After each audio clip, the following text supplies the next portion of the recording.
quite frankly, I think we're in a good news time, but I think your argument is going to be that there is still a overhang of a lot of bad news. So talk to me more about how the bad news is impacting us now and what you think is going to happen.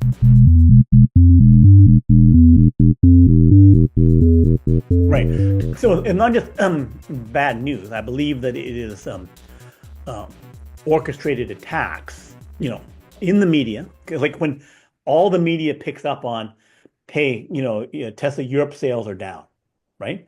But that news was known, one, quarter by quarter. You don't do a year-over-year drop without having bad quarter after quarter, right? So we knew that the quarters were bad in Europe for, a year. You know, Right, right. each quarter was bad, right? We knew that, right? And then the annual numbers, those came out like 3, 4 weeks before they made the big deal about it, Right. right? So anyone who's following it knows, oh yeah, Europe was bad. Duh. So so then there's an orchestrated media attack. And then the orchestrated media attack, oh, you're a conspiracy theory. It's like it's it is what's happening. And the funding from USAID to Right. put stories out into global and other media is like, here's where they cut a, a $20 million check to the BBC. Here's where they cut, $20 million over to Politico. Here's where they cut a bunch. It's like we've seen the money flows. It's not like there's no evidence that this is going on. It's just more and more obvious. But what does that mean for Tesla stock? One, they're generating, hate for Elon, hate for the brand. They're trying to attack the brand, right?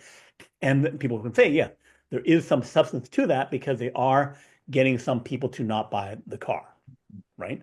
And they also, creating negativity around all of Elon's companies, right?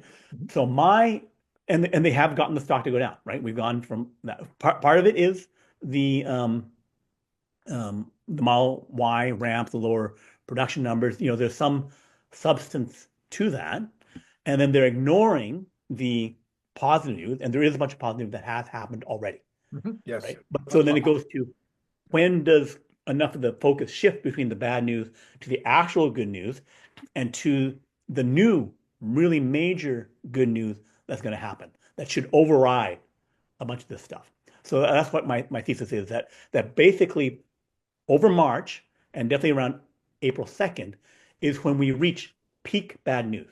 So for trading, people know that you can get peak good news and peak bad news, right? And generally you want to sell on the point where the most bad news happens, right? And that's the sell on the news event. You anticipate the bad news, Mm-hmm. you sell on the event, or good news. You anticipate the good news, it runs up to it, and then you sell on the event because then everyone else knows you've lost the information. Everyone has incorporated the number, the issue is fully reflected in the stock price. Right. So I anticipate this fully reflecting the stock price thing by April 2nd because we're anticipating a bad volume number, right? That we're only going to get 350,000, 400,000 cars versus 500,000 or 480,000, right? You So would that so you would think that there would be downward pressure on the stock after the news on the second, or you think that's the news that would be confirming Yeah, and it would make be news of confirming the story and being the maximum the story about how bad things are for Tesla is. Because then you'll have the earnings numbers right, and people can project, okay, the earnings will be kind of bad, right? Based on the fact that we didn't have as many sales, right? But alternatively, again, that would be fully baked in. We're already knowing the numbers aren't going to be that good. So the fact that we're going to 350 is not a surprise to people who are in the stock, right? mm-hmm. But um, then actually the you can surprise from lower expectations, Right, which is, I think you also agree with that. That there's reasons why the numbers won't be as bad as the auto sales numbers because energy, there's a bunch of other stuff, efficiencies, other stuff where that number could actually those numbers could actually turn out to be good, mm-hmm. right? So then if I'm trading negative on the stock, I've been writing it down, congratulating myself for staying in so long on the ride down. And then my risk reward is maybe it goes down to 270, maybe it goes to 250. if I'm super lucky and I'm Gordon Johnson, I think it can go down to 230 or something like that, right? But the chance of it keep going down is getting less and less, and how much it goes down is less and less. Right. And then the upside is it could do a U-turn and go back to 500, right? Because that's what happened before, right? Right. And so then you have the risk of playing with, something that can blow up in your face, where it can suddenly start moving back. Because all it takes is some good news, and then the fact that you're so down means that the pop goes to like 250 or 350 in a day or 2 days. Right. It's just like that rip. How fast did it go up from like 220, 300 to 350 last time, right? It was very, very fast. Very fast, yes. If you happen to be a big fan of the Cybertruck, you might also be interested in this super fun Cybertruck refrigerator magnet and bottle opener.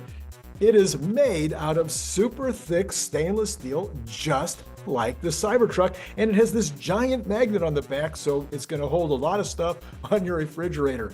It's an amazing gift, and it comes in that great gift box that you saw before that uses a magnet opener, just almost like an Apple box, like when you get Apple products.